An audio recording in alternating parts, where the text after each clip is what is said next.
Olivia just inherited her father's only dacha, a sacred memory and her most precious asset. But her scheming mother-in-law, Patricia, plots to steal and sell the house to pocket the cash. She secretly found buyers, collected 100,000 rubles UP front, and set a notary meeting for Monday. Weak-willed husband Jacob blindly follows his mom, leaving Olivia feeling utterly betrayed to the core.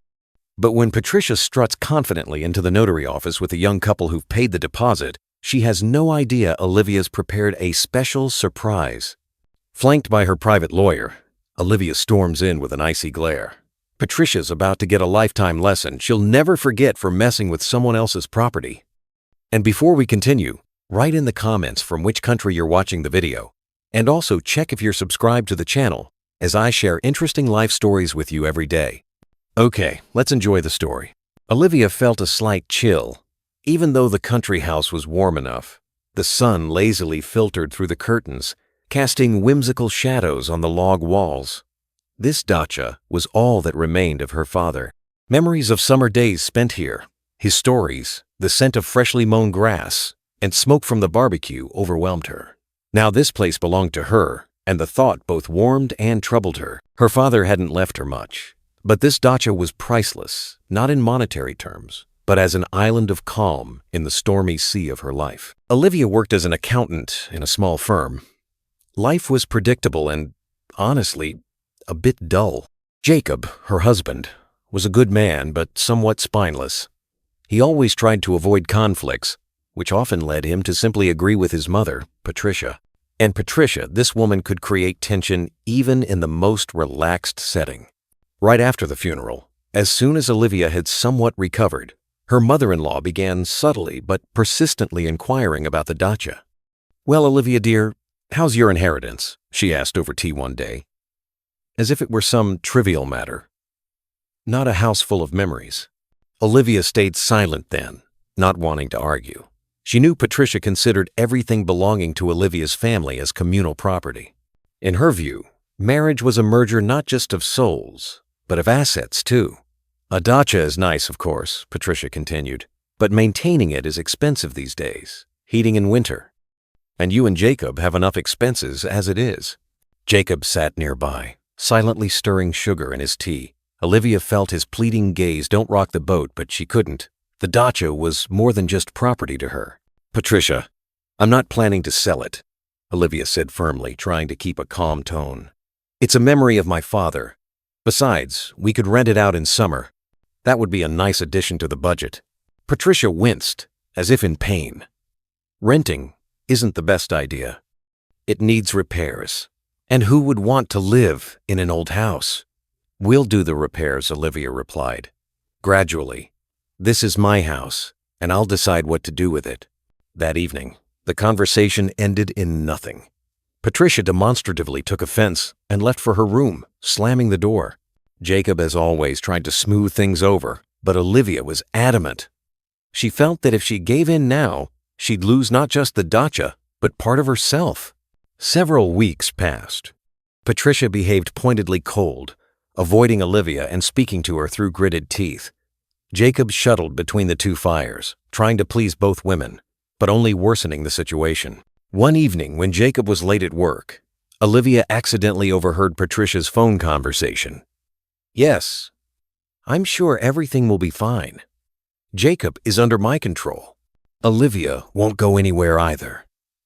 Money? Of course. I'm waiting for the advance. Tomorrow. Notary. Monday. At 10 a.m. Excellent. Agreed." Olivia went cold. She immediately understood what it was about.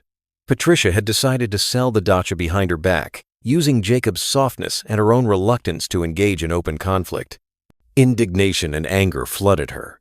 How could she do this? Betray her trust? Trample her feelings? Olivia didn't sleep a wink all night. She ran through possible actions in her mind. Cause a scandal. Try talking to Jacob, but she knew it was useless. Patricia was skilled at manipulating people, and Jacob was her main victim. Patricia was triumphant. The plan was ripening like a juicy apple, ready to fall into her hands. She found buyers, a young couple, Emma and Liam, enchanted by the dacha's view, its quiet, and proximity to nature. Patricia saw herself as a benefactress, solving their housing issue while ridding the family of a useless asset. Yes, yes, a wonderful place, she cooed to Emma on the phone, while Jacob guiltily rummaged through papers in the next room. Perfect for a young family. Fresh air, apple trees. Your kids will be happy. Emma, judging by her voice, already saw herself as the owner of this paradise.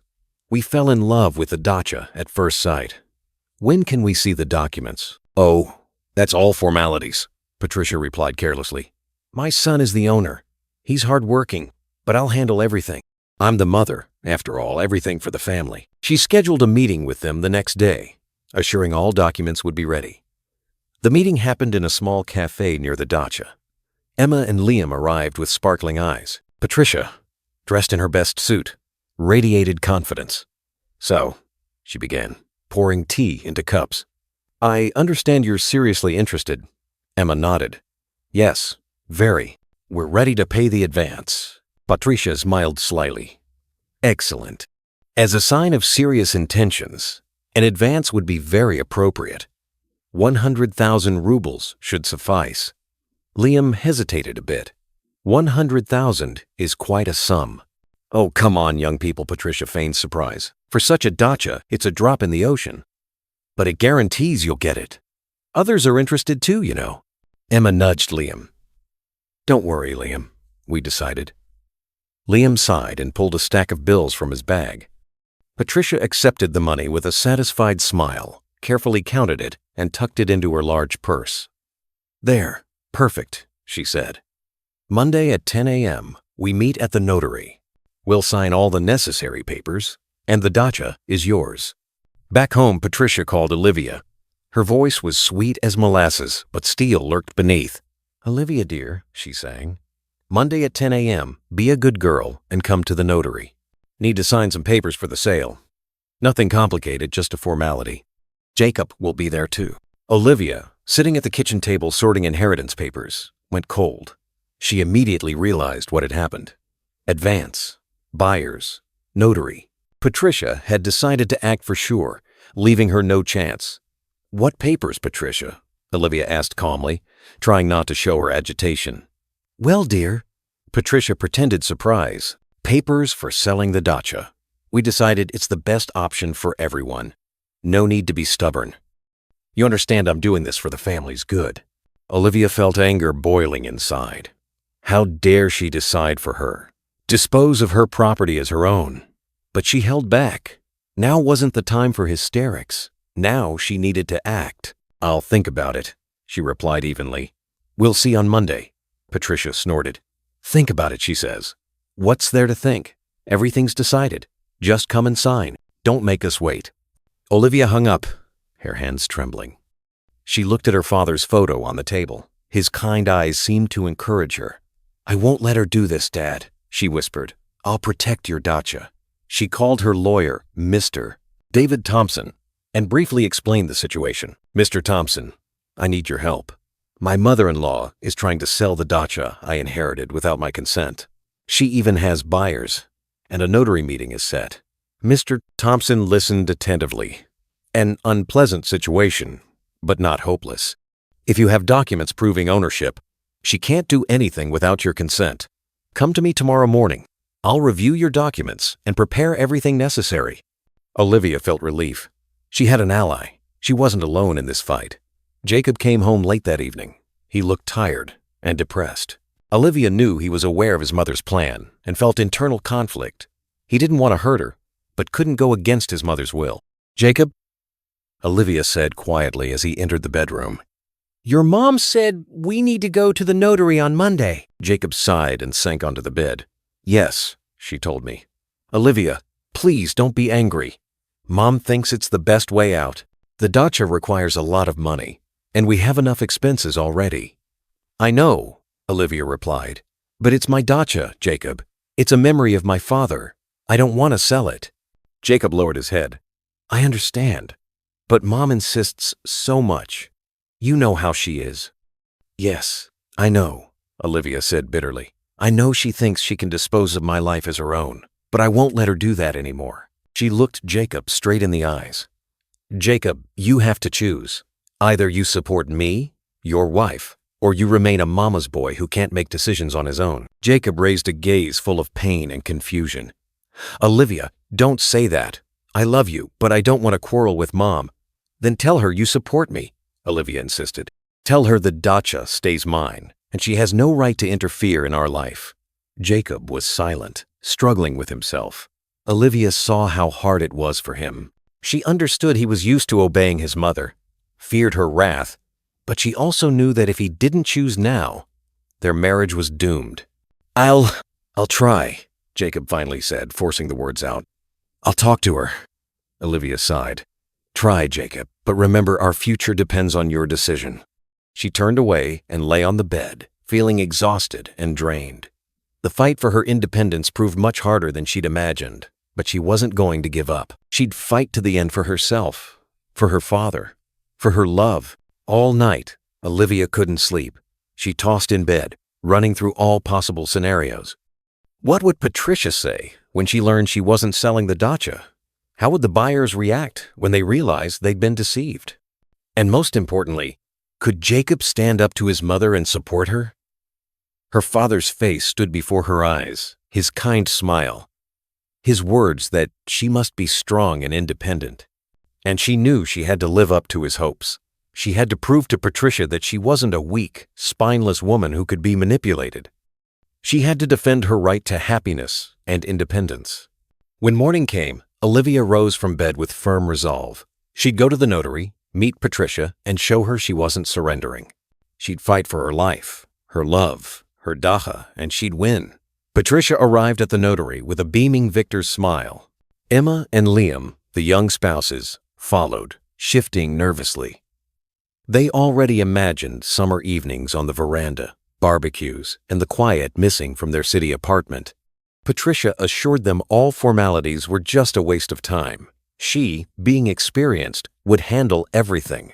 Jacob trailed behind, slouching as if carrying a burden of guilt. He tried not to meet his mother's eyes, let alone the potential buyers. He knew sooner or later he'd have to choose, and that moment was inexorably approaching. The notary, a strict lady in an impeccable suit, greeted them with a dry nod. She was used to such deals, family dramas, and hidden motives. Her task was to impartially formalize documents, not interfere in others' passions. She invited everyone to sit at the long table piled with papers and seals. So, Patricia, the notary began, putting on her glasses, do you have all necessary documents for formalizing the sale of the dacha plot? Jacob, as if snapping from a trance, mumbled, But we don't have any documents, Mom. The dacha belongs to Olivia. Patricia shot him a scorching glare. Don't talk nonsense. You're my son. You should support me. All these formalities are rubbish. The main thing is we're family and must act together. At that moment, the office door opened, and Olivia entered. Behind her followed an unfamiliar, middle-aged man with a briefcase. Olivia was calm and confident, as if prepared for an important exam. Sorry for being late, she said to the notary. I had some small matters. Patricia paled. She hadn't expected this turn. Who is this man? She hissed, drilling Olivia with her gaze. This is my lawyer, Olivia replied calmly. I think his presence here is necessary. The notary, intrigued by the developments, set aside her glasses and looked at Olivia attentively. Do you have any documents related to this deal? Olivia nodded and pulled a folder from her bag. Yes, I have the originals confirming my ownership of the dacha plot. Here, the inheritance certificate issued by the notary office. Olivia handed the documents to the notary.